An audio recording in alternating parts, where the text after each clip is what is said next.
एक बार जोरदार ताली भैया के लिए।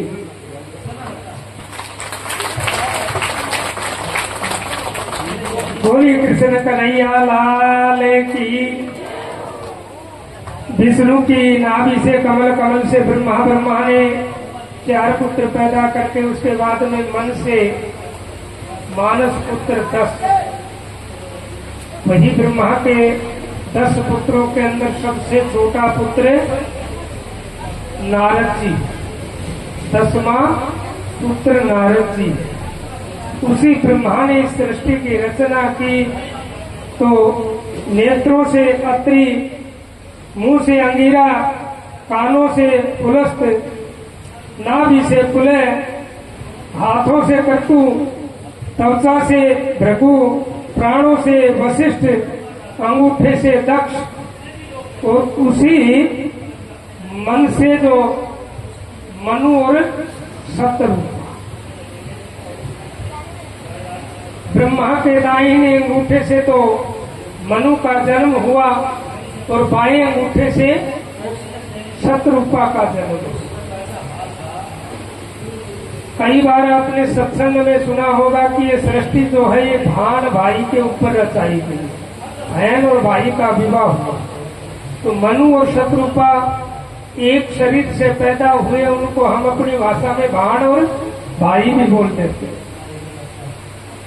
दाहिना मतलब 16 अंगूठे से तो मनु जी का जन्म और बाएं अंगूठे से शत्रुपा का जन्म हुआ।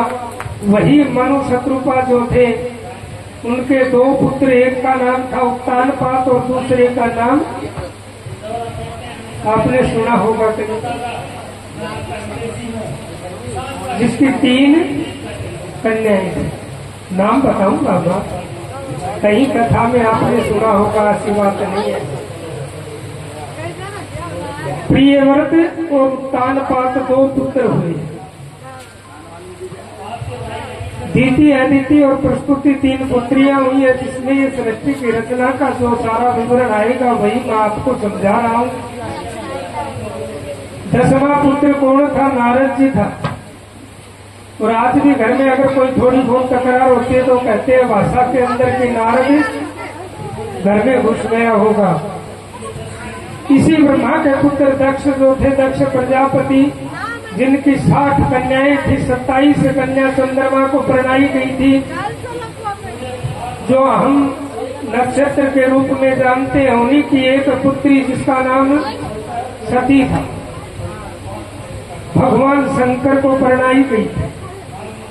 दक्ष की जो पुत्री थी भगवान शंकर के साथ सती की शादी हुई। पार्वती से पहले, माता पार्वती के रूप में जिसको हम मानते हैं, इससे पहले ये सती रूप में दक्ष प्रजापति की। और पार्वती जो है वो हिमाचल की पुत्री। दक्ष को बड़ा अभिमान था। क्यों था अभिमान? कि वो तो भगवान शंकर के ससुर थे। थोड़ी देर पहले मैंने बताया था तक अज्ञानता के बस इंसान को अभिमान होता है। भागवत अज्ञान रूपी अंधकार को दूर करता है। ब्रह्मा जी ने स्वयं नारायण से कहा था कि मुझे आप सृष्टि की रचना के लिए कह रहे हो तो अभिमान आ जाएगा। उसी प्रकार से राजा दक्ष को बड़ा अभिमान था। भगवान शंकर को एक बार आमंत्रित नहीं किया, बहुत बड़ा यज्ञ किया और उसमें ही भगवान शंकर को आमंत्रित नहीं किया। सभी देवताओं का निमंत्रण टूट गया। सभी देवता अपने अपने विमान के माध्यम से आकाश मार्ग से चल रहे थे। कैलाश पर्वत के ऊपर बैठी हुई माता सती जो भगवान शंकर से कह रही है कि आज सभी देवता अपने अपने विमान लेकर के कहाँ जा रहे हैं। तो भगवान शंकर ने कहा कि आपको पता नहीं, मेरे को तो पता नहीं। आपके पिता दक्ष जो है वो बहुत बड़ा यज्ञ कर रहे हैं। सभी देवताओं का आह्वान है उस यज्ञ में कि सभी देवता उसी यज्ञ के अंदर जा रहे हैं। तो आपका निमंत्रण नहीं है। भगवान शंकर ने कहा कि मुझे तो कोई निमंत्रण या कोई न्योता नहीं दिया।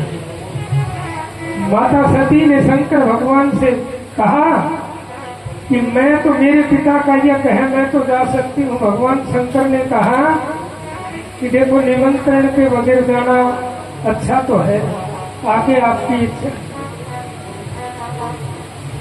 आज हम घर में विवाह शादी करते हैं और अपनी कन्या जो होती है, सुबह के समय हम तो विदाई करते हैं। तो पहले और आज समझने की बात है। पहले हमारे दादा दादी, पिता माता कन्या के सर पे हाथ रख के कहते थे कि बेटी, एक जिस घर में तू जाएगी वहीं से तेरा जनाजा जो उठ जाएगा, तेरी डोली जो है ना ये जा रही है, और उसी से तेरा जनाजा निकल। तो मुझे गर्व होगा कि मैं एक कन्या का पिता हूं। और माँ भी यही कहती है कि मुझे भी गर्व होगा कि मैंने कन्या को जन्म दिया और मैं एक माँ हूं। और आज हम विदाई करते हैं तो सबसे पहले आके कौन जाता? भाई। और भाई सर पे हाथ रखता, बड़ा भाई होगा, सर पे हाथ रख के क्या कहेगा? आज तो अंग्रेजी का जमाना है, ये जी कहना भी छोड़ दिया, दीदी बोलते सीधे। दीदी चिंता मत करना, एक बार फोन कर देना, अगले के घर में धूम जमेगी। पिता जाएगा, सीने से लगाएगा, बेटी मेरी लाज रख देना। तो पिता फिर भी गलत शिक्षा नहीं देता अपनी पुत्री। और माँ भी यही कहेगी कि बेटी एक बार फोन कर देना, अगर तेरी कोई बात ना माने तो। हमें अपने बेटे बेटी को ऐसी शिक्षा नहीं देनी चाहिए। हम अपनी योग्य वर देख करके अपनी पुत्री को परिणाते हैं, भाग्य हम नहीं लिख सकते हैं। थोड़ी देर पहले मैंने बताया था कि स्वयं जानकी का भाग्य भी उसका पिता नहीं लिख सका। उसी प्रकार से पिता के घर में अगर पुत्री ससुराल से आती है तो अपनी ससुर से, सास से, पति से आज्ञा लेकर के पिता के घर में आए, ये संस्कार की बातें हैं।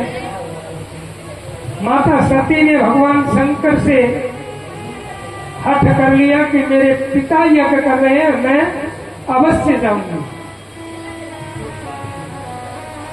फिर भी भगवान शंकर ने आज्ञा दे दी कि कोई बात नहीं, अगर आप हठ करते हो तो चले जाओ, लेकिन कोई अनर्थ मत कर देना। अब सती कैलाश पर्वत से दक्ष नगरी को चल पड़ती है, नगरी में जाती है, जाकर के पिता के यज्ञ को देख करके मंडप को देखती है। तो मंडप में सभी देवताओं के आसन लगे हुए, गणेश जी विराजमान है, वरुण जी विराजमान है, नवग्रह देवता आए हुए हैं, सभी देवता यथा स्थान बैठे हैं, ब्रह्मा जी बैठे हैं, स्वयं नारायण भी वहां आए हुए। भगवान शंकर का ना जो आसन था वो कहीं भी दिखाई नहीं दिया। अब सती ने देखा कि तेरे पति का बड़ा तिरस्कार है, तो वो पहले किसके पास गई? अपनी माँ के पास गई। माँ के पास जाकर के और फिर अपने पिता के पास गई। दक्ष के पास जाते ही बताते हैं, दक्ष ने कहा कि वो नागों को गले में रखता है, भस्मी लगाता है, शमशान में रहता है, भूतनाथ आदि उसके सेवक हैं। ऐसे दामाद को मैं किस लिए इस यज्ञ में बुला करके मेरा अपमान थोड़ी करवाना। आज अगर कोई अपनी पति की दूसरा बेइज्जती करे तब भी सहन नहीं करना, और स्वयं भी अपने पति की जो है ना वो बेइज्जती नहीं होने देगी।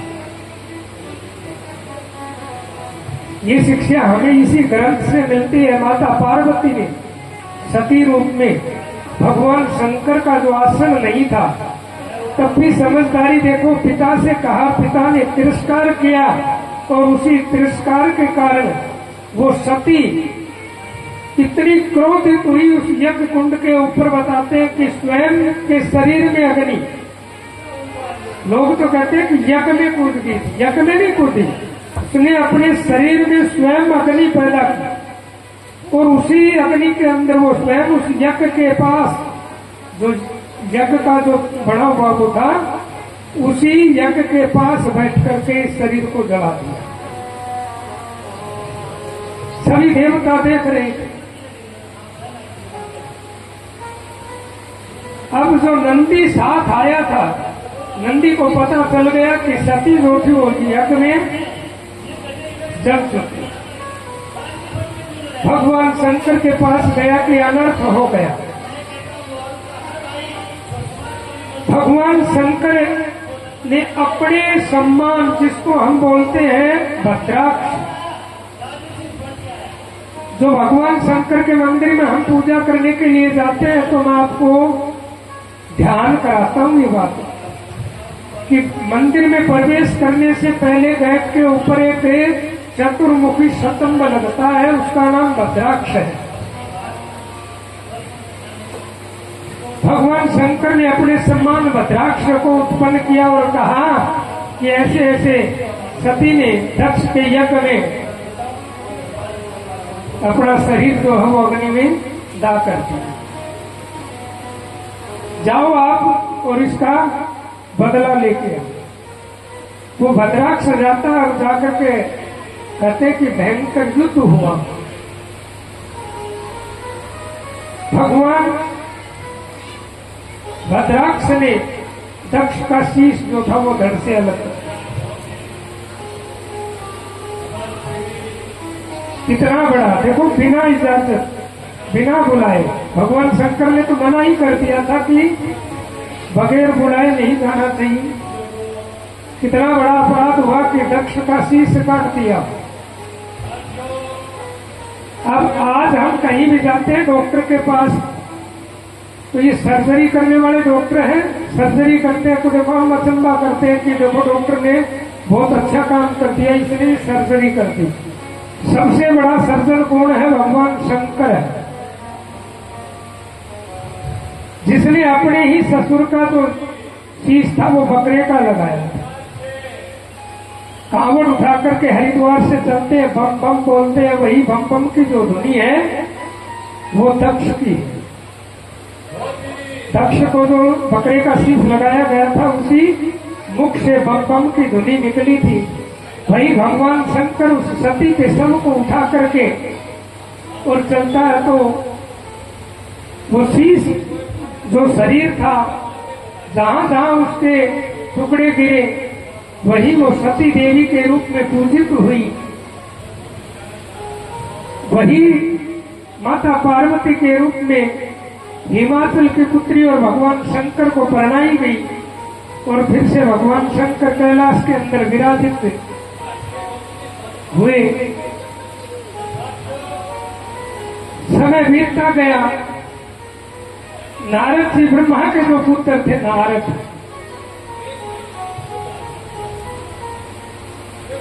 नारद ने विचार किया कि आपने लक्ष्मी और विष्णु का झगड़ा भी करवा दिया था,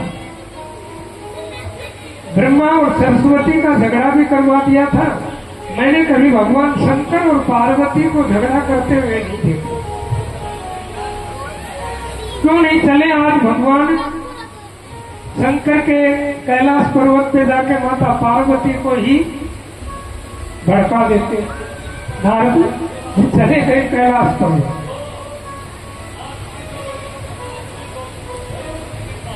इससे भी एक ध्यान करना है सभी माताओं को, सीख मुरी पत्थर को पाड़ दे, या करे सीख मुरी पत्थर को पाड़ देती है, दूसरे की सीख में नहीं आना कभी भी। अब नारद जी माता पार्वती के पास गए, भगवान शंकर समाधि में बैठे हुए थे।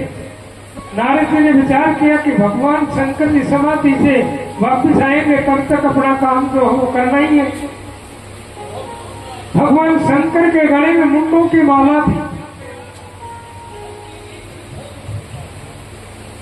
नरमुंड जो बोलते हैं, नरमुंडों की माला भगवान शंकर के गले में थी। और माता पार्वती के पास जाकर के नारद जी ने कहा, मातेश्वरी प्रणाम, आशीर्वाद दिया। नारद जी किस प्रकार से आगमन हुआ है। नारद जी ने कहा कि बस मैं तो विचरण कर रहा था, मैंने सोचा कैलाश पर्वत से होते हुए चल पड़ते हैं। माता जी ये बताओ कि भगवान शंकर का और आपका कितना बड़ा प्रेम है। पार्वती ने कहा कि भगवान शंकर तो मेरे से इतनी बात भी नहीं छुपाते, कोई भी बात होती है वो पहले मेरे को ही बताते। बोले माता जी मैं मानता नहीं, आपको जचे ना जचे, लेकिन मेरे से तो वो बात छुपाते नहीं है। माता जी मुझे ये बताओ कि भगवान शंकर के गले में जो मुंडों की माला है वो किसकी है? जो नरमुंड माला है वो किसकी है? भगवान शंकर ने आपको बताया? बोली ये बात तो नहीं बताई। तो लोग कितनी बड़ी बात भगवान शंकर ने आपसे छुपा ली। आप कहते हो कि मेरे को सब बातों का पता है।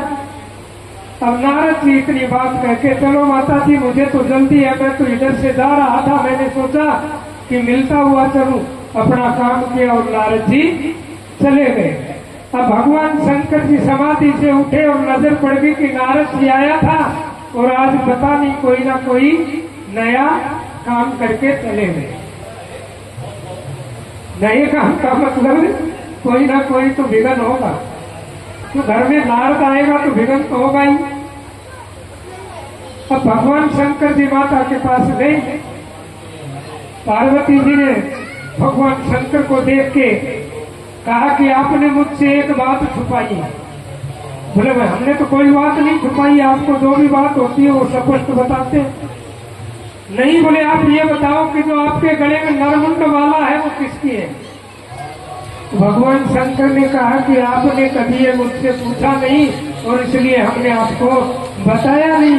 आज आपने पूछ लिया, आज हम आपको बता देंगे। तो बताओ ये नरमुंड माला किसकी है? भगवान शंकर ने कहा कि ये नरमुंडों की माला जो है ये आपकी है। मेरी?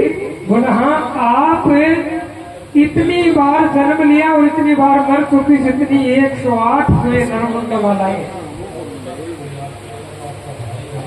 और पार्वती ने कहा कि क्या आप कभी नहीं मरे? इतनी बार ये नरमुंड माला है तो इतनी बार मैं ही मरी। भगवान शंकर ने कहा कि मुझे तो अमर कथा सुनी हुई है, इसलिए मैं मरण नहीं हो सकता मेरा, मैं अमर हूं। अब पार्वती ने कहा कि वो अमर कथा तो हमें भी सुनाओ। अमर कथा हमें भी सुनानी पड़ेगी। ठीक है, कथा तो मैं आपको सुना दूंगा, लेकिन तब तक ये अमर कथा चलेगी। आपको सोना, सो जाओगे तो वंचित रह जाओगे। माता पार्वती ने कहा ठीक है, नहीं सोऊंगा, आप मुझे कथा सुनाओ। कैलाश पर्वत के ऊपर एकांत स्थान भगवान शंकर ने माता पार्वती के लिए नियुक्त कर लिए। वहीं पर एक तोता और एक मैना, उनका एक अंडा टूट करके गड़ चुका था। और भगवान शंकर को इस बात का पता नहीं था कि यहाँ कोई अंडा भी गड़ चुका है कैलाश के अंदर। वो तोता और मैना वहां से चले गए। माता पार्वती को भगवान शंकर ने आसन दिया, स्वयं आप भी भगवान शंकर बैठ गए और उस अमर कथा को आरंभ किया। वो अमर कथा कौन सी है मैं आपको बताऊंगा। थोड़ी थोड़ी नींद आ रही है, पहले एक भजन सुन लो। ओ नमः शिवाय, नमः शिवाय, नमः शिवाय रटता। ओ नमः शिवाय, नमः शिवाय, नमः शिवाय रटता। नमः शिवाय, नमः शिवाय, नमः शिवाय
ताजा बोलो नमः शिवाय नमः शिवाय नमः शिवाय रक्त ताजा ओम शिव ओम शिव ओम शिव ओम शिव ओम शिव ओम शिव ओम शिव ओम शिव ओम शिव ओम शिव रक्त ताजा नमः शिवाय नमः शिवाय नमः शिवाय रक्त ताजा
कल सर्पों की माला है भाग भटूरा भोग लगत है कल सर्पों की माला है नंदी की असवारी सोहे नंदी की असवारी सोहे ओ नंदेश्वर को लटका जा नमः शिवाय नमः शिवाय नमः शिवाय रक्त ताजा नमः शिवाय नमः शिवाय नमः शिवाय रक्त ताजा ओम शिव ओम शिव ओम शिव ओम शिव ओम शिव ओम शिव ओम शिव ओम शिव ओम शिव ओम शिव रक्त ताजा नमः शिवाय नमः शिवाय नमः शिवाय रक्त ताजा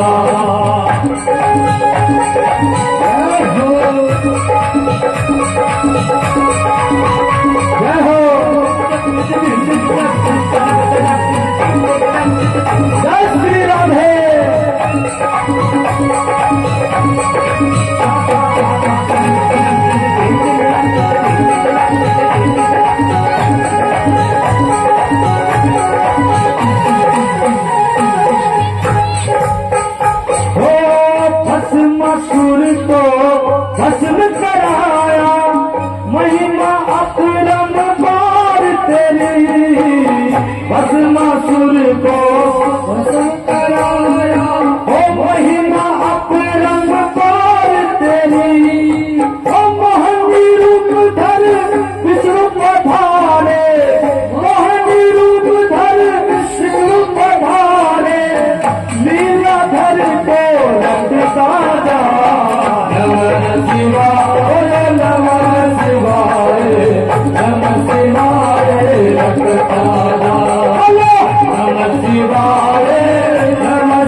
भगवान की जय, बोल राधे सरकार की, बोल श्याम प्यारे की जय।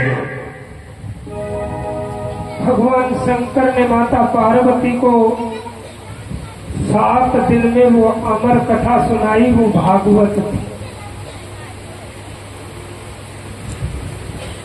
भगवान शंकर ने माता पार्वती को कथा आरंभ कर दी। भगवान शंकर जी ने कहा कि आप शब्द जो बोलते कोई कहानी करता तुम कहते हैं इस प्रकार से हुकारा देना। पार्वती से कहा कि आप हुकारे देते रहना ताकि मेरे को ये पता चले कि आप सुन रही। माता पार्वती जी ने 3 दिन तक हुकारा लगाया। वो निर्जीव जो अंडा था जो गड़ चुका था, 3 दिन में उस अंडे के अंदर जान आ गई और एक तोते का बच्चा डाली के ऊपर बैठा और माता पार्वती को निंद्रा आ गई। माता पार्वती को नींद आ गई और वो तोते का बच्चा हुकारे लगाता रहा और भगवान शंकर ने अपने नेत्र बंद करके ये अमर कथा सुनाते रहे। जैसे ही 7वां दिन व्यतीत हुआ और भगवान शंकर ने उस नारायण के नाम का जयकारा लगाया और माता पार्वती की आंखें खुली और कहा कि कथा समाप्त। कथा तो समाप्त हो चुकी, आप कहाँ थी ये बताओ। बोले मुझे तो नींद आ गई। नींद आ गई तो अब मैं क्या करूं, लेकिन मुझे ये बताओ कि ये कथा का हुकारा कौन दे रहा था। तो भगवान शंकर के पीछे डाली के ऊपर बैठा हुआ वो तोते का बच्चा जो था हुकार दे रहा था। तो भगवान शंकर ने बड़ा क्रोध आया कि सन्मुख मतलब सामने होकर के अगर आप ये अमर कथा सुनते तो मुझे कोई वो नहीं था, लेकिन आपने कथा की चोरी की है और कथा की चोरी करना इसकी सजा आपको मिलेगी। अब वो तोते का बच्चा उस डाल से उड़ा और बद्री का आश्रम में जहां भारद्वाज के पुत्र पाराशर और पाराशर के पुत्र वेदव्यास, वेदव्यास की पत्नी 4थे दिन स्नान करके अपने केश सुखा रही थी और वेदव्यास जी से कहा कि परमात्मा हमें भी कोई संतान देगा। तो वेदव्यास जी इतने चिंतित नहीं थे। वेदव्यास जी ने कहा कि हरि मर्जी तो उसी की, और उबासी जो बोलते हैं उबासी लेना, उबासी आ गई उसको और वो तोते का बच्चा जो था वो कैलाश पर्वत से उठा। भगवान शंकर उसके पीछे था। उड़ते उड़ते उसने उबासी लगाई, वो तोता उसके पेट में जाकर के बैठ गया। तो भगवान शंकर ने कहा कि आप बाहर आओ। सुखदेव ने क्या कहा कि नहीं मैं बाहर नहीं आऊंगा, बाहर आऊंगा तो आप बाहर आते ही मेरे प्राण ले लोगे। भगवान शंकर ने कहा मैं यहीं पे बैठ जाऊंगा। तो बोला मैं इस गर्भ में बैठा बैठा ही भजन कर लूंगा। अब सुखदेव तो माता के गर्भ में भजन कर रहे हैं और भगवान शंकर बाहर इंतजार कर रहे हैं। काफी समय व्यतीत हुआ। बताते कि 12 वर्ष अपने शास्त्र में लिखता है कि सुखदेव अपनी माँ के गर्भ में 12 वर्ष तक भगवान का नाम लेते रहे। भगवान नारायण एक दिन स्वयं बताते हैं कि सूक्ष्म रूप में सुखदेव जी के पास गए और जाकर के कहा कि आप अब तो बाहर चलो, 12 वर्ष हो गए। सुखदेव ने कहा कि नहीं मैं बाहर जाऊंगा तो आपकी वैष्णवी माया जो है वो मुझे मोहित कर लेगी और मैं यही बैठ करके आपका चिंतन कर रहा हूं, मुझे कोई पीड़ा नहीं है। मैं तो यहीं पे अपना उद्धार कर लूंगा, बैठ के बाहर जाऊंगा तो आपकी माया मुझे मोहित कर लेगी और मैं उस माया में पड़ना नहीं चाहता। भगवान नारायण ने सुखदेव जी के सर पे हाथ रख के कहा कि मेरी माया जो है वो आपको बिल्कुल भी नहीं छुएगी। जैसे राजा परीक्षित के सिर पे हाथ रखा तो माया मुक्त राजा परीक्षित हुआ और उसी मां के गर्भ में सुखदेव नाम का जो तोता था उसके सर पे हाथ रख के भगवान नारायण ने स्वयं ये वचन दिया था कि मेरी माया जो है वो आपको बिल्कुल भी नहीं छुएगी। 12 वर्ष तक सुखदेव जी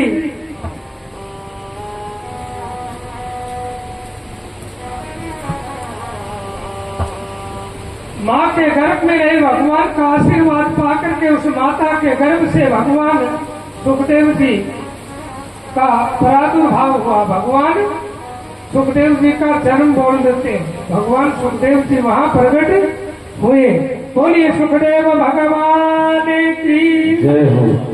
बोलिए कृष्ण कन्हैया लाल की जय हो। अभी सुखदेव जी का झांकी रूप में आपको दर्शन होगा। जिसकी श्रद्धा इच्छा हो सुखदेव को तिलक करें।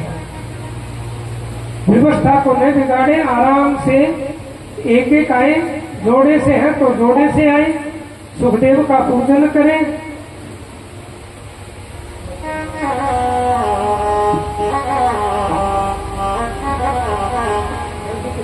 श्रीमन नारायण नारायण हरि हरि, जय जय नारायण नारायण हरि हरि, भजो नारायण नारायण हरि हरि, श्रीमन नारायण नारायण हरि हरि। ओम नमो नारायण, ओम नमो नारायण, हरि ओम नमो नारायण, जय जय नारायण नारायण हरि हरि, श्रीमन नारायण नारायण हरि हरि, हरि ओम नमो नारायण, ओम नमो नारायण, हरि ओम नमो नारायण, जय जय नारायण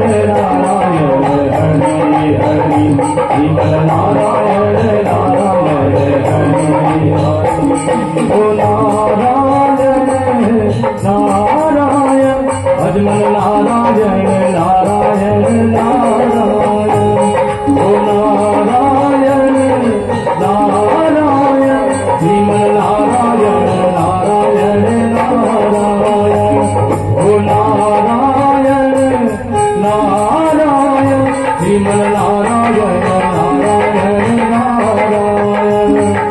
श्री कृष्ण गोविंद हरे मुरारी, हे नाथ नारायण वासुदेवा, श्री कृष्ण गोविंद हरे मुरारी, हे नाथ नारायण वासुदेवा, हे नाथ नारायण वासुदेवा, हे नाथ नारायण वासुदेवा, हे लक्ष्मी नारायण वासुदेवा, श्री कृष्ण गोविंद हरे मुरारी, हे नाथ नारायण वासुदेवा। बंदी ग्रह के तुम अवतारी, बंदी ग्रह के तुम अवतारी, ओ कहीं जल में कहीं बले मुरारी, कहीं जल में कहीं बले मुरारी, किसी के गाए किसी के कहाए, है अद्भुत हर बात तुम्हारी, है अद्भुत हर बात तुम्हारी। गोकुल में जमते मथुरा के तारे, गोकुल में जमते मथुरा के तारे, हे नाथ नारायण वासुदेवा, श्री कृष्ण गोविंद हरे मुरारी, हे नाथ नारायण वासुदेवा,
बोले राधे सरकार की जय, बोले सुखदेव जी महाराज की जय।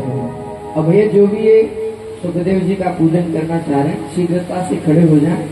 हाँ, पैसे ना हो तो वैसे भी आ जाएं, कोई बात नहीं है। ओम हरि महायम प्रव्रजन्तमनुपेतमपेत कृत्यम द्वैपायनो विरहकास्तरया जुहाव पुत्रेति तन्मतया तर्वो विनेदुस् तम सर्वभूतहृदयं मुनिमानतोऽस्मि गुरुर्ब्रह्मा गुरुर्विष्णु गुरुर्देवो महेश्वर गुरुर्साक्षात् परं ब्रह्म तस्मै श्री गुरुवे नमः। आइए जल्दी से शीघ्रता से जो भक्त रह गए आकर के पूजन कर लें और पुनः सभी कथा में ध्यान दें। जय श्री राधे जय श्री कृष्ण।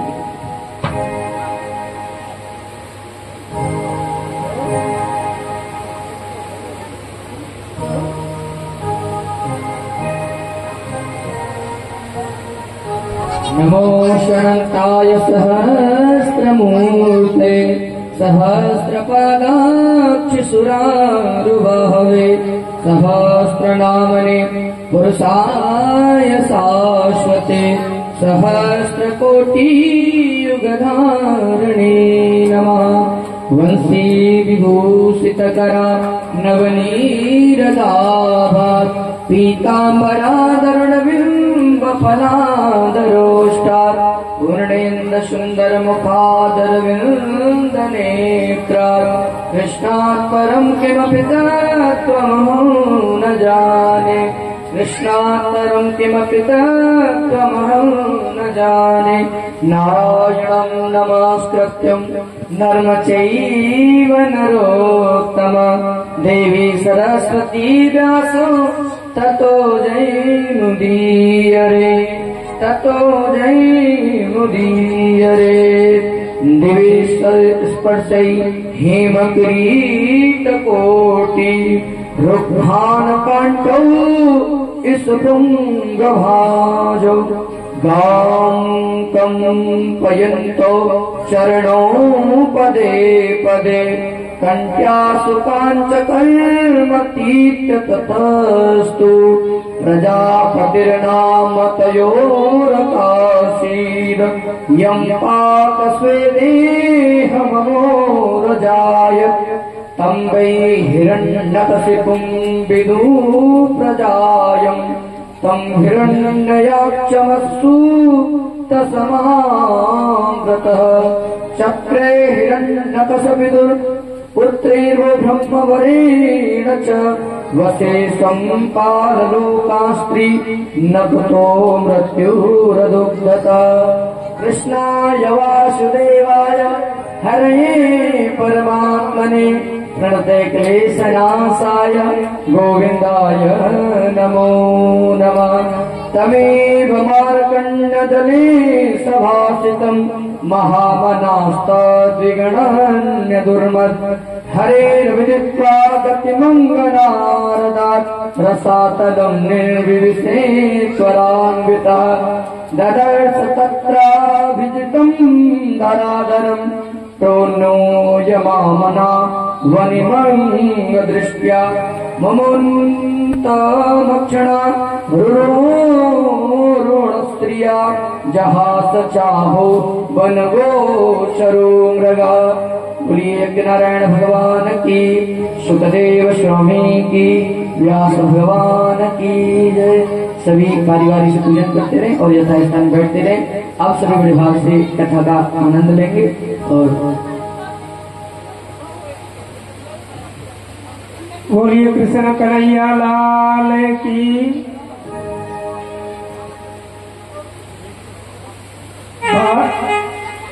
12 वर्ष गर्भ में रहकर के सुखदेव जी माता के गर्भ से बाहर आए। बाहर आते ही सुखदेव जी नींव वस्त्र बताते हैं कि चल पड़े,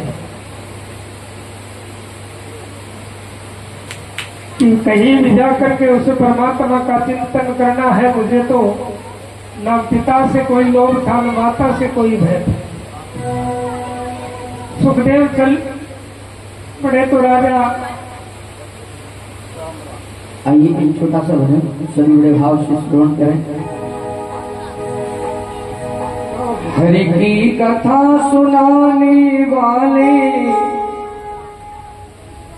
ओ हरि की कथा सुनाने वाले, हरि का नाम सुनाने वाले, तुमको लाखों प्रणाम, तुमको लाखों प्रणाम, तुमको लाखों प्रणाम, तुमको लाखों प्रणाम। ओ हरि कथा सुनाने वाले, हरि का ध्यान बताने वाले, तुझको लाखों प्रणाम, तुझको लाखों प्रणाम।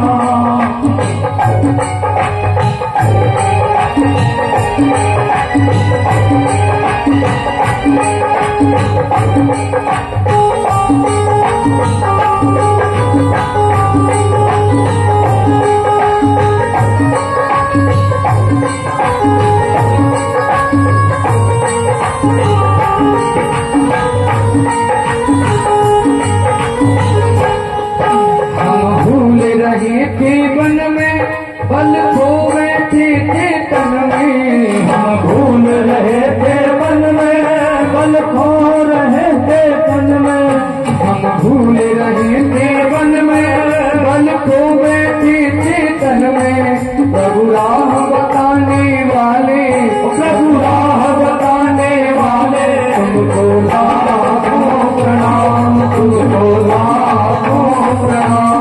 हरि की कथा सुनाने वाले, हरि का ध्यान कराने वाले, तुझको लाखों प्रणाम, तुझको लाखों प्रणाम। हरि कथा सुनाने वाले, हरि का ध्यान कराने वाले, तुझको लाखों प्रणाम, तुझको लाखों प्रणाम।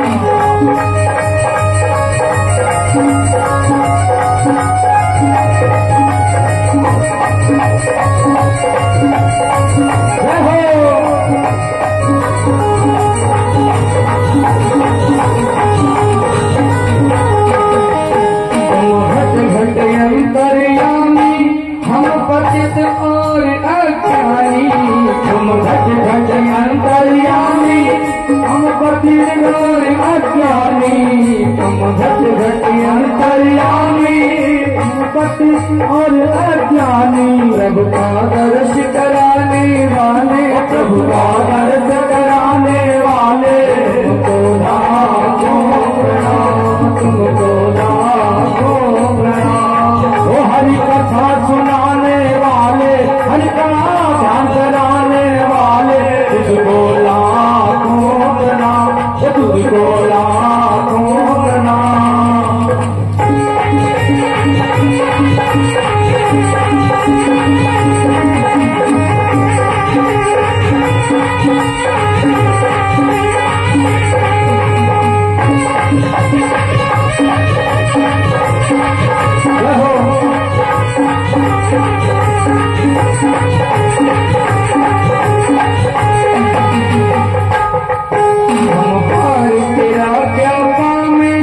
बस शीश झुका यही गावे, हम पार तेरा क्या पावे, बस शीश झुका यही पावे। हम पार तेरा क्या पावे, बस शीश झुका यही गावे।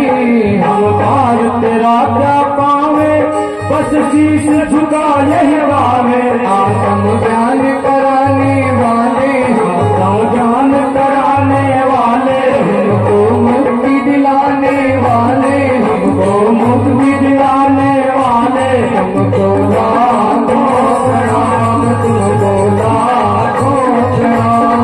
हरि कथा सुनाने वाले, हरि का ध्यान कराने वाले, तुझको लाखों प्रणाम, तुझको लाखों प्रणाम, तुमको लाखों प्रणाम, तुमको लाखों प्रणाम।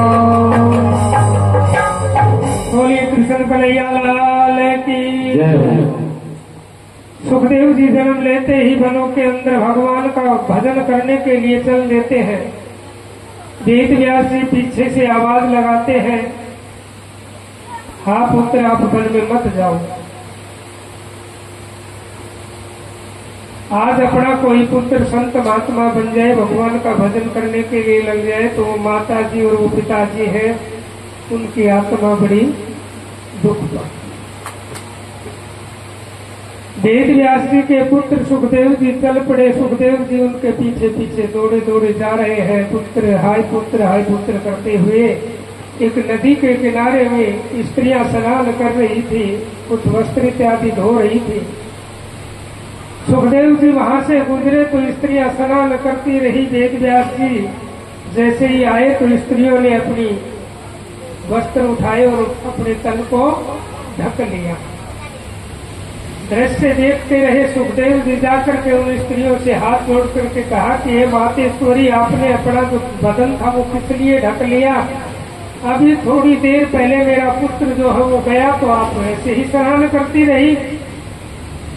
तो स्त्रियों ने जवाब दिया कि हे प्रभु, आपका जो पुत्र है उसको तो पुरुष और स्त्री का भी ज्ञान नहीं है,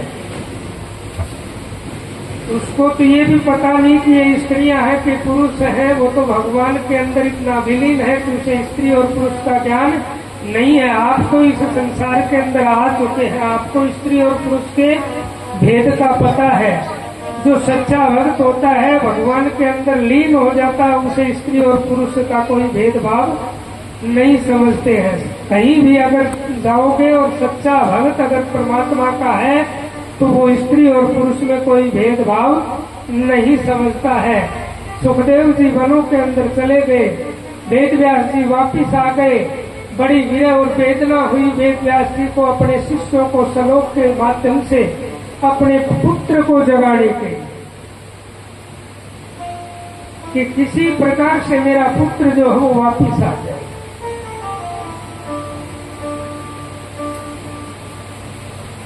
वेद व्यास जी ने अपने शिष्य को भेजा और कहा कि जाकर के आप सुखदेव को ये एक मंत्र दे देना। सुखदेव जी ने वो मंत्र देखा, कुछ समय के लिए तो विचार किया और फिर वापिस भगवान के चिंतन में लगे। वेद व्यास जी ने फिर विचार किया और दूसरा मंत्र लिख के अपने शिष्य को दिया कि आप जाओ और ये सुखदेव जी को दे दो। सुखदेव जी ने वो दूसरा मंत्र पढ़ा और उस मंत्र के अंदर लिखा हुआ था कि प्रेम, और प्रेम की परिभाषा कि प्रेम क्या होता है। आजकल का जो प्रेम है उसका तो पता है, लेकिन मैं उस पर भी एक बार प्रकाश डाल देता हूँ। क्या पहले गुरुकुल थे, आज कॉलेज है, शिक्षा का अभाव है, मैं तो यही कहूंगा। और जो पढ़े लिखे बीए में जो है वो ये कहेंगे कि पंडित जी का दिमाग है ना वो खराब हो गया, हम बीए कर रखी है, हमने बीएड कर रखी है, मैं कॉलेज में जाती हूँ, पढ़ी लिखती हूँ, और ये कहता है कि अनपढ़ के सम्मान है। पढ़ना और बोलना बहुत फर्क है। पढ़ने से इंसान कभी भी अपने को नहीं बदल सकता जब तक उसके अंदर गुणवत्ता नहीं आ जाती। गुण जब तक नहीं होंगे तो पढ़ाई कोई काम की नहीं है। क्यों नहीं है कि 20 वर्ष तक एक माँ बाप अपनी पुत्री का पालन करते हैं, पढ़ाते हैं, जैसा उसका मन करता वैसा खिलाते हैं, जितना वो खर्चा मांगती है देते हैं। एक हॉस्टल में या कॉलेज के अंदर वो लड़की पढ़ने के लिए जाती है और कुछ ही समय के प्रेम को समझ करके किसी प्रेमी के साथ वो भाग जाती है, तो उस माँ बाप पे कितना बड़ा आघात होता है कि जिसने 20 वर्ष तक अपनी बेटी को पढ़ाया, खर्चा लगाया और वो भाग गई। चंद समय के प्रेम को वो समझ गई और 20 वर्ष के प्रेम को उसने ठुकरा दिया। आज का ये प्रेम है। मैं तो ये कहता हूं कि माँ बाप जो है वो 20 वर्ष तक जो प्रेम किया है वो जिंदे मर जाते हैं अगर ये मेरी बहनें ऐसा काम कर लेती हैं। उस माँ में और उस पिता में कुछ भी नहीं बचता है। इस इसीलिए ये संस्कार दे दो अपनी पुत्रियों को कि सबसे बड़ा प्रेम जो है ना वो माँ और पिता के अंदर ही होता है, अन्य किसी के अंदर नहीं है। लौकिक लोगों को दिखाने का जो प्रेम है वो प्रेम नहीं है। रियल जो प्रेम है वो पिता से भी अधिक माँ जानती है।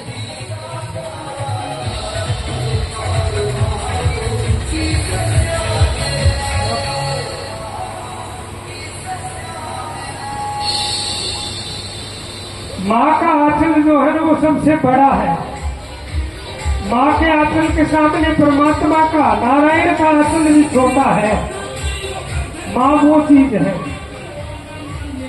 हम एक बार अगर माँ शब्द मुख से बोलते हैं तो हमारी पूरी थकावट जो है वो दूर हो जाती है। घर में किसी को सर में दर्द हो गया, परेशानी आ गई, चारपाई पे गया तो वो क्या कहेगा?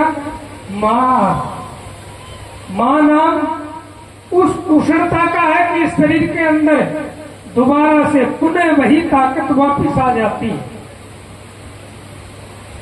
और उस माँ के प्रेम को न समझ करके जो मेरी बहनें हैं वो गलत कदम उठाती हैं।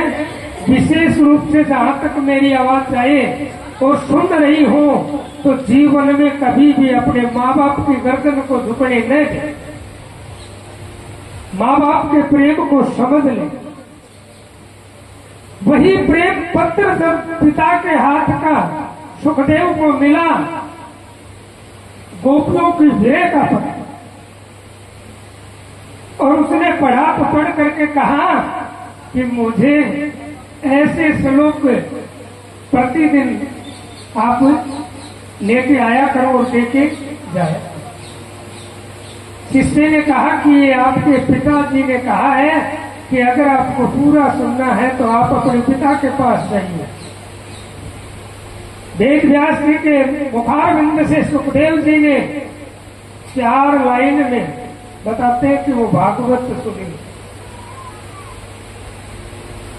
और वेद व्यास जी को चैन नहीं आया। नारद की इजाजत से 18,000 श्लोक में वेद व्यास जी ने संसार को तारने के लिए पूरा ग्रंथ तैयार किया। उधर राजा परीक्षित को 7 दिन में मरने का जो श्राप लगा हुआ था, वो नदी के किनारे चलता हुआ जा रहा था कि कोई मुझे सच्चा गुरु मिल जाए और मेरा मोक्ष करवा दे। आज अगर हमें कोई ये कहते कि आपकी 7 दिन में मृत्यु है तो हम 3.5 दिन में मरने की कोशिश करेंगे। लेकिन राजा परीक्षित को बिल्कुल भी चिंता नहीं थी कि एक दिन जाना तो है, लेकिन कोई सच्चा गुरु अगर मिल जाए तो मेरा मोक्ष हो जाएगा। सुखताल के अंदर पहुंच जाता है जहां पर सुखदेव जी बैठे हुए थे। उनके चरणों में गिर के राजा परीक्षित ने कहा कि मुझे 7 दिन में मरने का श्राप मिला है, मैं 7 दिन में इस धरा से चला जाऊंगा, मुझे कोई मोक्ष का उपाय बताएं। सुखदेव ने कहा कि 7 दिन तो बहुत है। आपके ही कुल के अंदर मात्र 60 घंटे में का समय था, तो 7 दिन तो बहुत है। अगर हम 60 घंटे 60 मिनट 60 सेकंड 1 मिनट इतनी देर में भी अपना मोक्ष कर सकते हैं। सुखदेव जी ने राजा को कहा कि आपके पास तो 7 दिन है, लेकिन मुझे एक बात समझ में नहीं आई कि आप इतनी दृढ़ता से ये कह रहे हैं कि मैं 7 दिन में मरूंगा। ऐसा तो शायद किसी को भी पता नहीं है कि मैं कब मरूंगा, और आप इतनी दृढ़ता से ये कह रहे हैं कि मैं 7 दिन में मरूंगा। तो आपको क्या पता है बोला कि ऋषि का वचन जो हो मिथ्या नहीं जा सकता, इसलिए मैं दृढ़ता से कह रहा हूं कि मुझे 7 दिन में मरना। तो ठीक है, मैं 7 दिन के लिए आपको मोक्ष का उपाय बताता हूं। सुखताल के अंदर इस प्रकार से आज हमारी सुहासना नगरी के अंदर जो ये ढाणी है, इसमें जो भागवत का पंडाल लगा हुआ है, इसी प्रकार से सुखताल के अंदर पंडाल लगा दिया। राजा के जो सिपाही थे उन्होंने तैयारी करते क्या समय लगा। राजा परीक्षित प्रश्न करते गए, सुखदेव जी उत्तर देते रहे उस पंडाल के अंदर। तो जिस दिन वो पंडाल लगा उसी दिन सभी देवतागण भागवत रूपी अमृत को लेने के लिए विचार करते हैं कि चलो हम सुखदेव जी भागवत रूपी अमृत जो परीक्षित को देंगे तो हम भी एक लेके आते हैं।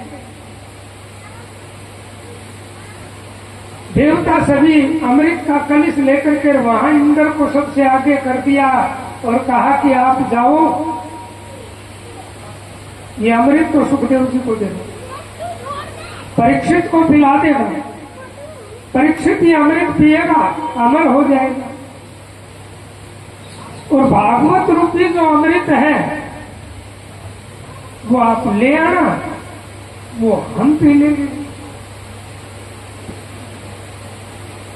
अब सुखदेव जी के पास में सभी श्रोतागण जो बैठे हुए थे वहां देवतागण आए आकर के और वो अमृत का कलश आगे रख दिया। कलश रख करके हाथ जोड़ करके विनय की कि ये अमृत राजा परीक्षित को आप पिला दो, ये अमर हो जाएगा। और ये भागवत रूपी जो अमृत है ये हमें दे दो। तो सुखदेव ने क्या कहा कि अगर कोई सौदा होता तो बराबर की वस्तु का तो करें, तो कहां कांच का टुकड़ा और कहां भागवत रूपी अमृत, इसका तो कोई मोल नहीं है। अनमोल वस्तु का एक कांच के साथ अगर मैं सौदा करूंगा तो ये सौदा नहीं।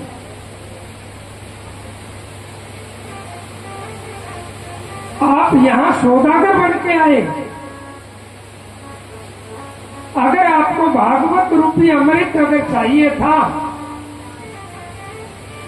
तो उस भाव से आते तो वो अमृत आपको भी मिलता। तुम तो बड़े छलिया हो, यहां सौदागर बन के आए, चले जाओ यहां से, आपको कोई भी भागवत रूपी अमृत प्रदान नहीं किया जाएगा, या कोई सौदा नहीं होगा। सौदा करे तो बराबर का होना चाहिए, ये बराबर की वस्तु नहीं है। अब सभी देवता अपना तिरस्कार मानते हुए ब्रह्मा के पास चले गए।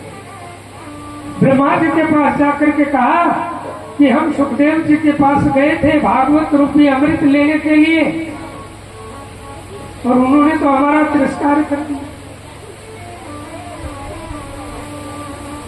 ब्रह्मा जी ने कहा कि आप शांति पूर्वक बैठ जाएं। उन्होंने ये कहा कि बराबर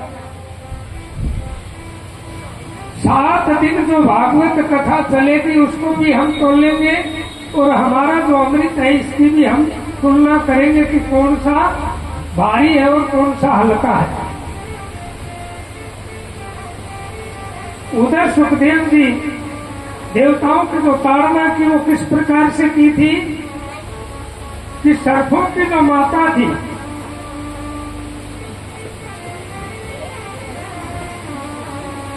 और एक गरुड़ की जो मां थी, विंता जिसका नाम था, उनमें एक बार होड़ लगती, जैसे अपने यहाँ दंगल लगता है कुश्ती का या कोई भी चीज की हम प्रतियोगिता करते हैं, उनमें दोनों में प्रतियोगिता हुई तो गरुड़ की माता विंता जो थी वो हार गई थी। वो शर्त हारने से उनकी शर्त क्या थी कि आधीनता स्वीकार करना। आधीनता का मतलब दास बनना। अब गरुड़ की मां जो थी उसकी सवारी नागलोक, नाग जो थे वो उसकी सवारी करते। सुखदेव ने कहा कि अगर ये देवता ऐसा अमृत देने वाले होते तो गरुड़ जो था उसने अपनी माँ को आधीनता से छुड़ाने के लिए विनय किया, तभी इन्होंने ये अमृत नहीं दिया। आज ये सौदा करने के लिए यहाँ आए। उसी कर्ण में बताते हैं कि वो कलश सर्पों के बीच में रख दिया और अपनी माँ को दास्ता से मुक्त किया, और वही इंद्र छल से उसको वापस उठा करके ले गया। अगर वो अमृत सर्प पी लेते तो कभी नहीं मरते। तो ये देवता जो है ये तो छल करते हैं, निस्वार्थ।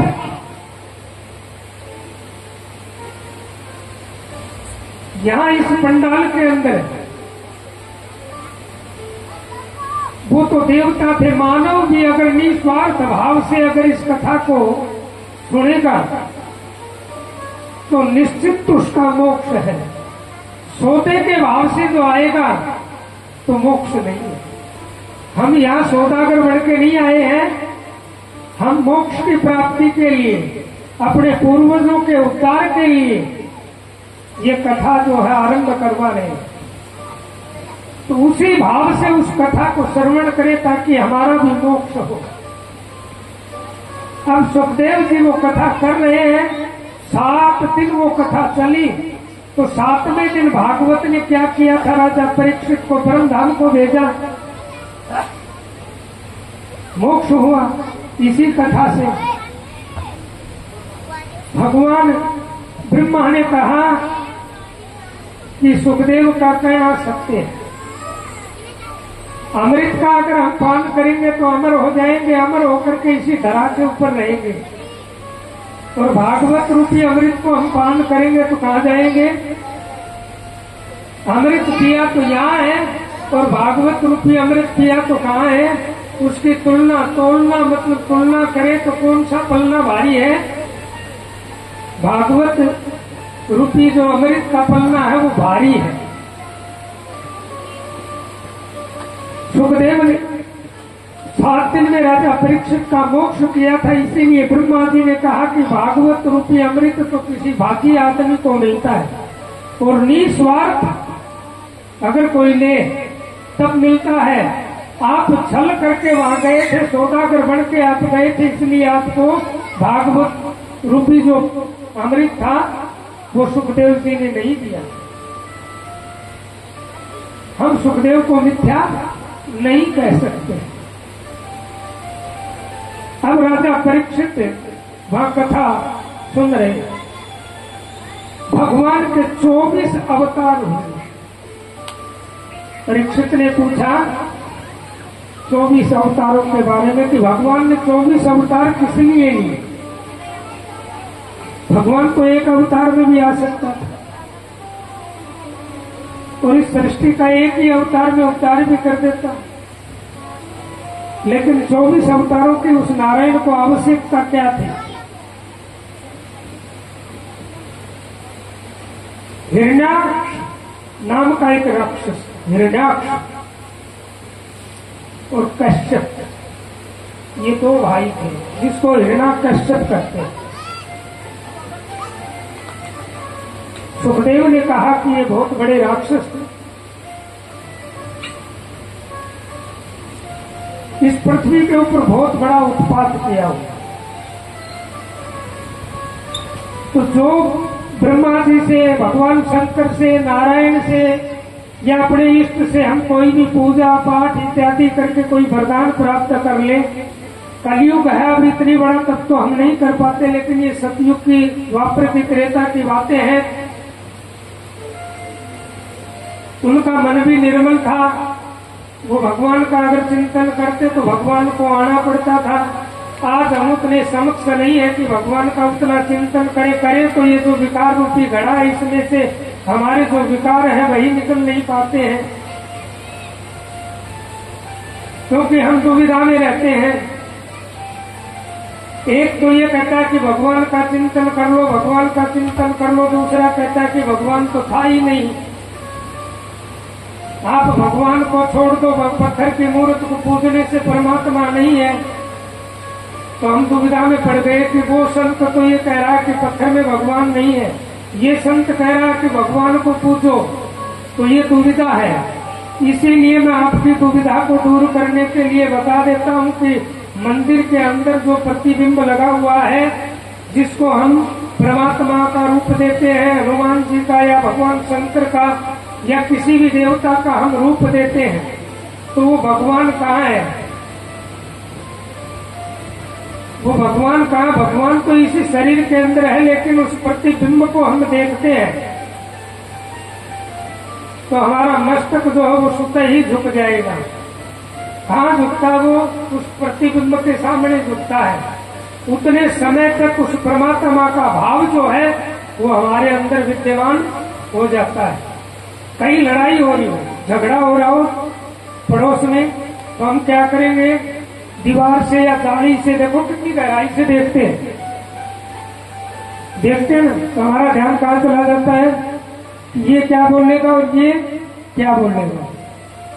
तो वो दृश्य मतलब देखने वाला कहाँ है? वो इसी शरीर में तो है। तो वही इस परमात्मा के प्रतिबिंब को जो देखेगा, उस हनुमान जी की या भगवान शंकर की या राम दरबार की कोई भी प्रतिबिंब जब देखेगा तो मस्तक भी झुकेगा। तो परमात्मा का रियल जो स्थान है वो कहाँ है?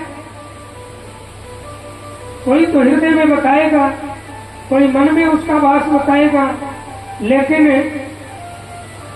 देखो ये अलग अलग मत है। मैं मेरी सोच बताता हूँ कि जिस परमात्मा ने, जिस नारायण ने ये 5 भौतिक शरीर माँ के उदर में किसी भी जीव को, 84 के जीव को जो बनाया है, तो वो उत्तर में ही तो बनाया होगा, बाहर तो बनाया नहीं। तो भगवान का हेड ऑफिस क्या है? ये उत्तर है जो हर जीव को बनाता है। कहाँ बैठ के बना रहा है? वो उत्तर में बैठ के ही तो इस जीव को बना रहा है। 84 के जीव जितने भी है वो गर्भ से उत्पन्न हो रहे हैं। तो ये 4 प्रकार की सृष्टि है। उत्तर में जिसको बनाया तो भगवान का निवास हेड ऑफिस उत्तर में है। अगर जड़ में है तो पृथ्वी में है, इस पृथ्वी माँ की कोख में है। जल में जीव बनाया तो वो जल के अंदर भी भगवान का निवास है। इसीलिए बताते हैं कि जर्रे जर्रे में भगवान का निवास है। तो उस पत्थर में भी भगवान है, इसीलिए तो हमारा मस्तक झुक जाता है। उस पत्थर के सामने हमारा मस्तक झुक जाता है। पत्थर तो एक पहाड़ में भी होता है, पत्थर कोई खेत में पड़ा हो। हीरे की पहचान जोहरी किस लिए कर लेता है? जोहरी बताते, जोहरी हीरे को पहचान लेता है, अन्य को किसी को पहचान नहीं होती। एक मूर्तिकार, जो मूर्ति बनाते हैं मूर्तिकार, वो किसी रास्ते से जा रहा था, उसको एक पत्थर नजर आता, उसने उस पत्थर को उठा लिया, छीनी और हथौड़ी लेकर के उसने उस परमात्मा की आकृति आरंभ कर दी। ब्राह्मणों के द्वारा उसका संस्कार किया और मंदिर में स्थापित कर दिया। तो स्वयं बताते कि उस पत्थर के भाव कि एक तो मैं पत्थर रूप में था तो दुनिया मेरे ऊपर से आती और जाती थी। पत्थर रूप का मतलब है ये बुद्धि हमारी अंधकार की तरफ है, तो हर इंसान हमें घृणा की दृष्टि से देखेगा। हमारे अंदर अगर कोई भी बुराई है तो लोग क्या करेंगे? घृणा की दृष्टि से हमें देखेंगे। एक शराबी होता है, उससे सब बचने की कोशिश करते हैं, शराबी से सब बचने की कोशिश करते हैं। और एक भगवान का भजन करता हो तो उसका सानिध्य, अगर सच्चा पुरुष होगा तो वो उसके साथ जाकर के बैठेगा कि हमें भी परमात्मा का भजन करने का समय मिले। उसी प्रकार से उस मूर्तिकार के सहयोग से वो पत्थर भगवान बन के पूज गया। तो एक गुरु के माध्यम से इस शरीर को हम भी पवित्र करके उस परमात्मा की तरफ बढ़ सकते हैं। तो इस मन को निर्मल करने के लिए किसी गुरु भी सच्चा होना चाहिए। गुरु भी ऐसा ना हो कि खुद भी डूबे और हमें भी डुबोए। ऐसे गुरु की आवश्यकता नहीं है। गुरु वही हो जो सच्चा हो और हमें सच्चा मार्ग दिखाए और भगवान की तरफ ले जाए। हम इस 5 भौतिक शरीर में ग्रस्त जीवन को भोगते हुए भी अंत काल में उसे परम धाम को जाए, वो मार्ग हमें दिखाए, वो ही हमारा सच्चा गुरु है। जैसे राजा परीक्षित नदी के किनारे सच्चे गुरु की खोज में निकल गया तो उसको सच्चा गुरु कौन मिला? सुखदेव मिला। सुखदेव के माध्यम से उसने अपना 7 दिन में मोक्ष किया। अगर सुखदेव जी सच्चे नहीं होते तो राजा परीक्षित का मोक्ष नहीं होता। उसी हिरण्याक्ष नाम का जो राक्षस था उसने वरदान प्राप्त किया हुआ था। जैसे हिरण्याकश्यप था उसने भी वरदान प्राप्त किया कि न दिन मरूं, न रात मरूं, न बाहर मरूं, न भीतर मरूं, न 12 महीने में मरूं, भक्ति के द्वारा। उसी प्रकार से उसको भी एक वरदान था कि कोई वन का जो जीव हो जो 84 से बाहर हो, 84 में कोई जीव मुझे न मारे, ऐसा वरदान उसने प्राप्त कर रखा था। तो भगवान ने शुक्र रूप, जिसको सूर बोलते हैं अपनी भाषा में, सूर का अवतार लिया था। ये 84 से अलग योनि है, आपको मैं बता दूं। ये 84 में नहीं है शुक्र रूप भगवान का। वो राक्षस इस पृथ्वी को जल में लेकर के जा रहा था तो शुक्र का रूप धार करके उस धरा को अपने दांत के ऊपर रख करके भगवान और पृथ्वी को ऊपर लेकर के आने लगे। उसी समय हिरण्याक्ष ने विचार किया कि आज भगवान पृथ्वी को उठाए हुए हैं और अब तेरा समय है, इसके ऊपर आप वार कर लो। अब भगवान को खत्म कर देंगे, पृथ्वी का भार है इसके पास। लेकिन राक्षस ने विचार नहीं किया कि ये वन का जीव है, वन के जीव के रूप में भगवान आया हुआ है। जो जंगली जिसको सूर बोलते हैं, उसमें सबसे बड़ी ताकत होती है।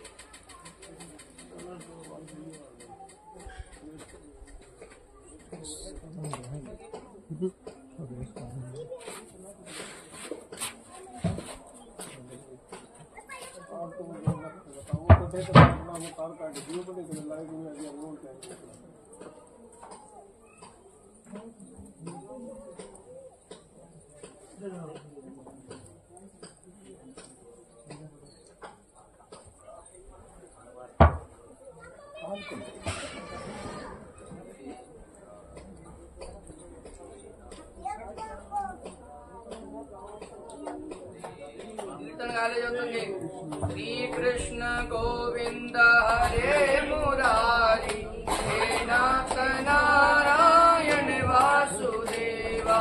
श्री कृष्ण गोविंद हरे मुरारी,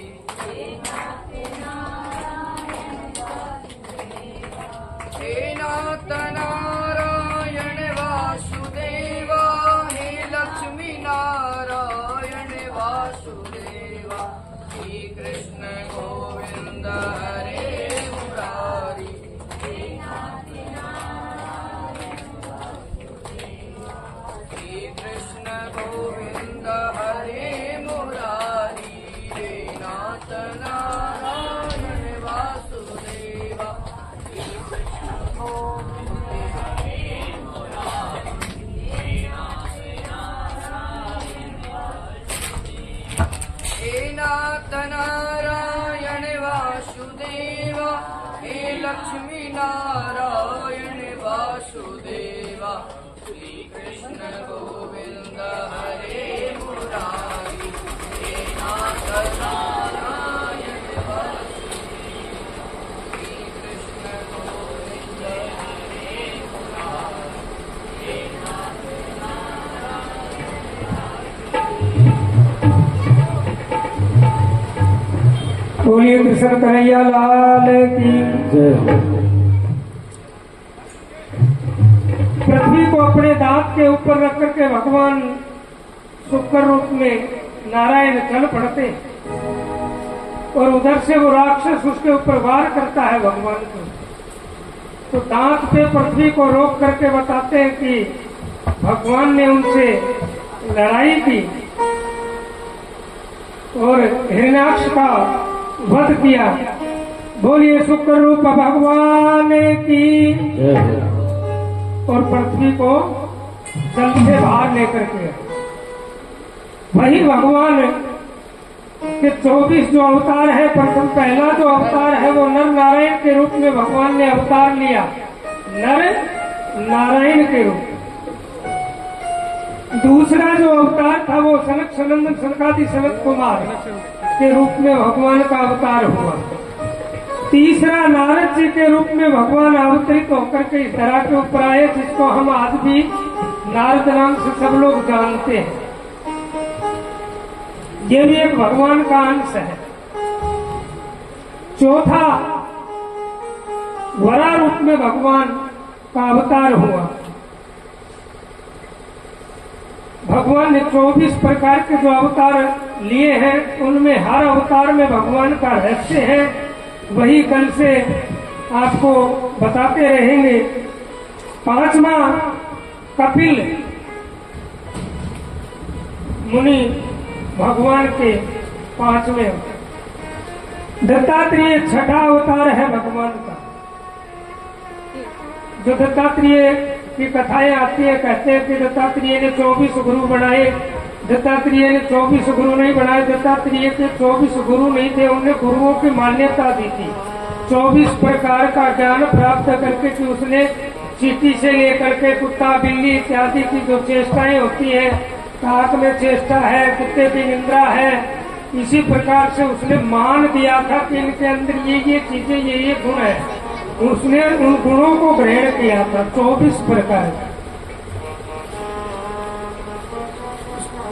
सातवां यज्ञ अवतार है। आठवां ऋषभ देव के रूप में भगवान का अवतार हुआ। नौवां राजा पृथु के रूप में भगवान ने अवतार लिया। 10वां मत्स्य रूप में भगवान मछली के रूप में अवतरित होकर के आए। 11वां कछुए के रूप में कच्छप रूप, जो समुद्र का मंथन किया था उसी समय कच्छप रूप धारण किया भगवान ने कछुए के रूप। 12वां धन्वंतरी के रूप में आए। धन्वंतरी की जो पूजा करते हैं ना, उत्तर में कुबेराय नमः, और धन्वंतरी जो हो वैद है। धन्वंतरी जो इसे सृष्टि से औषधियां निकाल करके शरीर की पुष्टि के लिए हमें जो तो आजकल डॉक्टर बोलते धन्वंतरी वैद है। 13वां मोहिनी के रूप में भगवान ने अवतार लिया। मोहिनी रूप अवतार ने किस लिए लिया था कि समुद्र का मंथन किया, ये कल प्रकरण आएगा, लेकिन मैं थोड़ा थोड़ा आपको अवतारों के बारे में बता रहा हूँ कि समुद्र से जो वारुणी निकली थी वो राक्षसों को दी और अमृत देवताओं को दिया था, इसलिए मोहिनी का रूप धारण किया था भगवान ने। नरसिंह के रूप में भगवान ने 14वां अवतार धारण किया, जो अपने भगत का उद्धार करने के लिए। नर और सिंह जिसको बोलते हैं, कल ये कथा आएगी। 15वां अवतार 52 रूप में है। बलि के द्वारे पर भगवान 52 के अवतार में गए हैं। 16वां अवतार श्री परशुराम जी के रूप में भगवान नारायण ने अवतार लिया। 17वां व्यास जी के रूप में, जो वेद व्यास जी जिसको हम बोलते हैं, जिसने 18 पुराण लिखे हैं, 4 वेद, जो एक वेद था जिसको 4 जगह विभाजन किया है, उसी वेद व्यास जी के रूप में भगवान ने 17वां अवतार लिया। 18वां श्री रामचंद्र जी के रूप में भगवान ने अवतार लिया, जो हम वाल्मीकि रामायण कहे या तुलसी कृत रामायण, जो भगवान का आज भी हम गुणगान करते हैं, उसकी मर्यादा पुरुषोत्तम राम कहते हैं। वही अवतार भगवान का नारायण के रूप में। 19वां अवतार बलदेव के रूप में है। 20वां अवतार साक्षात कृष्ण के रूप में हुआ है। 21वां अवतार भगवान बुद्ध के रूप में आया। जो बोध गया के अंदर बुद्ध जी का मंदिर बना हुआ है, जहाँ 2.25 कुंटल स्वर्ण की मूर्ति लगी हुई है, उसी बुद्ध भगवान को हमने भगवान का अवतार माना है। 22वां अवतार हय्य ग्रीव के रूप में हुआ भगवान का। 23वां हंसा अवतार, हंस के रूप में भगवान ने अवतार लिया। 24वां जो अवतार है वो बकाया है। आज बिहार के अंदर जो बिहार बोध गया के तरफ जाते हैं तो बिहार जिसको बोलते बिहारी बोल देते, अपने यहाँ नगर में आते हैं। सिंबल ग्राम में रामलाल पंडित जी के घर में 24वां कल के रूप में भगवान का अवतार होगा, जो सफेद वस्त्र और सफेद घोड़े के ऊपर भगवान आएंगे भक्तों को दर्शन देने के लिए और निशाचरों का उद्धार करने के लिए।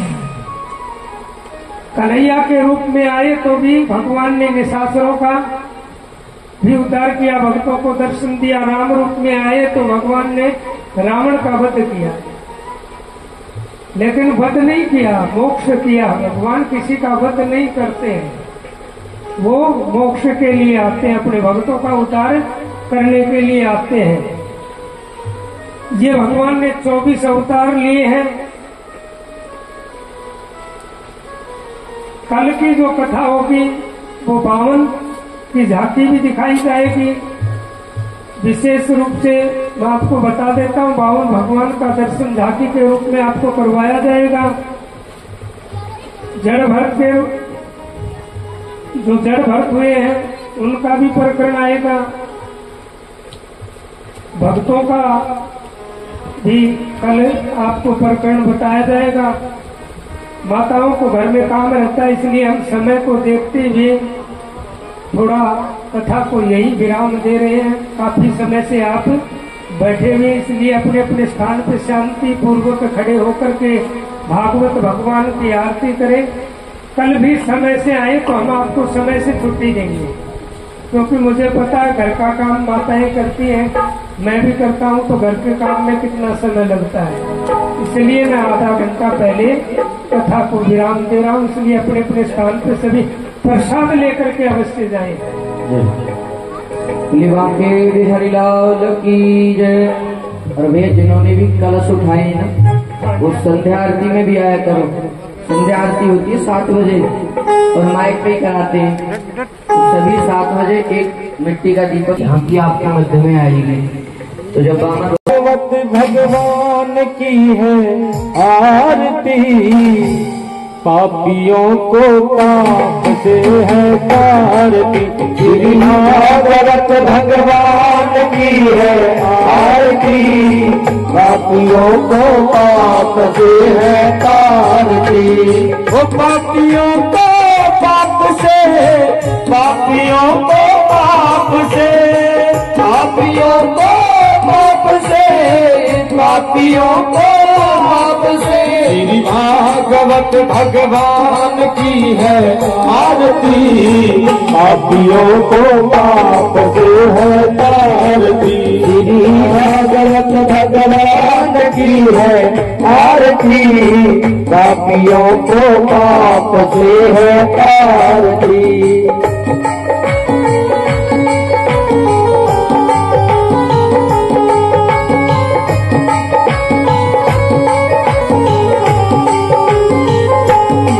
ये अमर ग्रंथ, ये मुक्ति पंथ, ये पंचम वेद निराला, नव ज्योत जगाने वाला।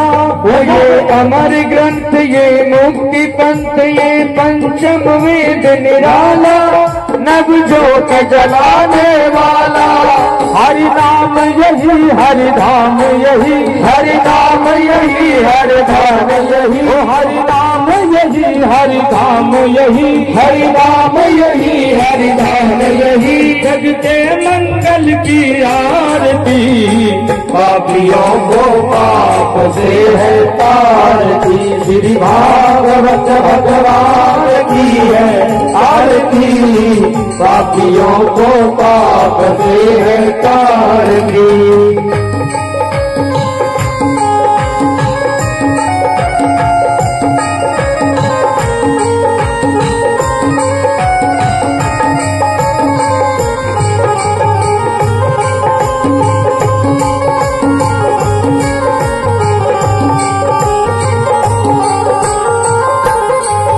ये शांति गीत पावन मुनि पापों को मिटाने वाला, हृदय से दिखाने वाला। ये शांति गीत पावन पुनीत पापों को मिटाने वाला, हृदय से कराने वाला।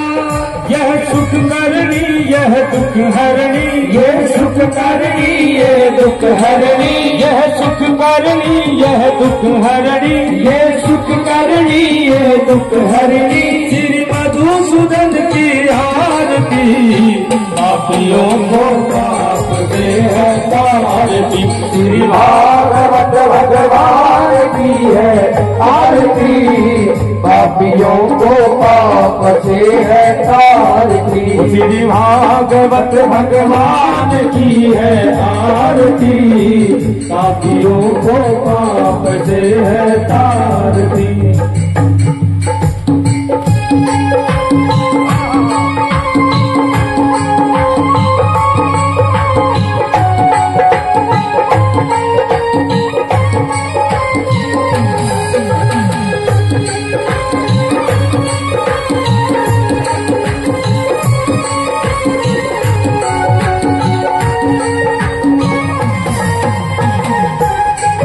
ये मधुर बोल जग पंथ को सन्मार्ग दिखाने वाला, बिगड़ी को बनाने वाला। ये मधुर बोल मधु पंथ को सन्मार्ग बताने वाला, बिगड़ी को बनाने वाला। श्री राम यही घनश्याम यही, श्री राम यही घनश्याम यही, मेरे राम यही घनश्याम यही, मेरे राम यही घनश्याम यही। जब महिमा की है आरती, पापियों को पाप से है तारती। श्री भागवत भगवान की है आरती, पापियों को पाप से है तारती। श्री भागवत भगवान की है आरती, पापियों को पाप से है तारती। कर्पूर गौरम करुणावतारम, संसार सारम बुद्धविद्हारम, सदा वसंतम हृदयारविंदे, भवं भवानी सहितं नमामि, भवं भवानी सहितं नमामि। भवनाकांत प्रभु कमल नयन स्वामी, घट घट वासी अंतर्यामी, घट घट वासी अंतर्यामी। नारायण दीन दयाल जय जगदीश हरे, नारायण दीन दयाल जय जगदीश हरे। निज भक्तों के प्रतिपाल जय जगदीश हरे, निज भक्तों के प्रतिपाल जय जगदीश हरे। जय नारायण नारायण नारायण, जय नारायण नारायण नारायण, विष्णु नारायण नारायण नारायण, विष्णु नारायण नारायण नारायण। ओ नारायण दीन दयाल जय जगदीश हरे, नारायण दीन दयाल जय जगदीश हरे। निज भक्तों के प्रतिपाल जय जगदीश हरे, निज भक्तों के प्रतिपाल जय जगदीश हरे। बोले विष्णु भगवान की जय हो, बोले भागवत महापुराण की जय हो, बोले बालाजी महाराज की जय हो। ओम हरि अम्मा जलेन शीतलीकरणं पुष्पाभिवंदनम आत्माभिवंदनम स्वात्माभिवंदनम द्योः शांतिरंतरिक्षं शांति पृथ्वी शांतिरापः शांतिरोगदियः शांतिः वनस्पतयः शान्तिर्विश्वे देवाः शांति ब्रह्म शांति सर्वगुण शांतिरेव शांति सामा शांतिरेधि जतो जतः समीहसे ततो नो अभयं कुरु षण्णः कुरु प्रजावयन्नः पशुभ्यः सुशान्तिर्भवतु। श्रीमन्महागणाधिपतये नमः। अथ महामन्त्रपुष्पाञ्जलि। हरिः ओम्। जजनेन जजमयदन्तदेवास्थानि धर्माणि व्रतमन्यासन्नाः तेहनाकम् महिमानः सचन्त्र जत्र पूर्वे साध्याः सन्ति देवा। हरिः ओम्। एकदन्ताय विद्महे वक्रतुण्डाय धीमहि तन्नो दन्ती प्रचोदयात्। हरिः ओम्।